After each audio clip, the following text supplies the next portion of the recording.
ദൈവപ്രവൃത്തിയുടെ കാലതാമസം വൈകിയാലും അത് കൂടുതൽ മഹത്വത്തിന് അവസരമൊരുക്കിക്കൊണ്ട് വാഗ്ദത്തം കൃത്യസമയത്ത് പൂർത്തിയാകും. താൽക്കാലികമായി വൈകുന്നത് ഏറെ വേദനാജനകമാണെങ്കിലും വലിയ മഹത്വത്തിന് ആ വൈകൽ വഴിയൊരുക്കും. തിരുവെഴുത്തിലേക്ക് ശ്രദ്ധിക്കുക. ലാസറിൻ്റെ മരണത്തിനും ദൈവപുത്രൻ്റെ ഉയർപ്പിൻ്റെ ശക്തി വെളിപ്പെടുന്ന രംഗത്തിനും ഇടയിൽ ഉള്ള വൈകിക്കൽ ദൈവം അവഗണിച്ചതല്ല, അത് ദൈവപ്രവൃത്തിയിൽ കൂടുതൽ മഹത്വത്തിന് വഴിയൊരുക്കിയതാണ്.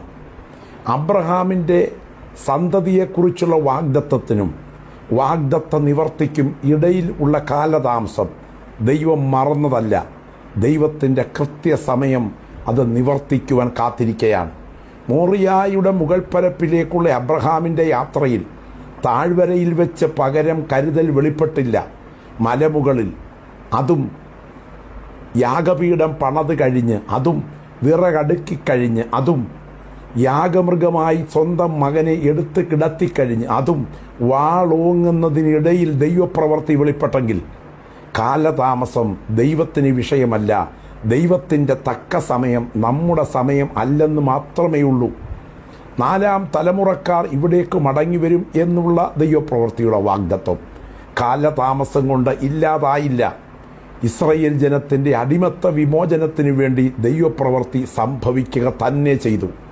സ്വപ്നത്തിനും അഥവാ ദർശനത്തിനും മിസ്രയീമിൽ 2ാം സ്ഥാനത്ത് അധികാരത്തിനെത്തുന്നതിനുമിടയിലുള്ള കാലതാമസം ദൈവം ഉപേക്ഷിച്ച് കളഞ്ഞതല്ല. ദൈവത്തിൻ്റെ ദിവ്യ പദ്ധതിയുടെ നിവർത്തിക്ക് വേണ്ടി ചരിത്രത്തെ ദൈവം തിരിക്കുകയായിരുന്നു.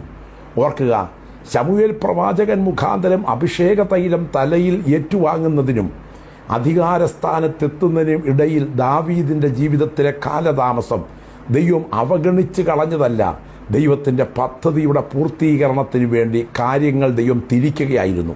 ഇപ്പോൾ കടന്നു പോകുന്ന ആ പ്രതിസന്ധിയിൽ വെളിപ്പെടുന്ന കാലതാമസം ദൈവം കൈവിട്ടതല്ല, കൂടുതൽ ശക്തിയോടെ അവിടുത്തെ മഹത്വം വെളിപ്പെടേണ്ടതിന് വേണ്ടി ദൈവത്തിൻ്റെ പദ്ധതികൾ നിങ്ങൾക്ക് വേണ്ടി തിരിഞ്ഞു വരുന്നുണ്ട് എന്ന് മനസ്സിലാക്കുക. ദൈവം നിങ്ങളെ അനുഗ്രഹിക്കട്ടെ.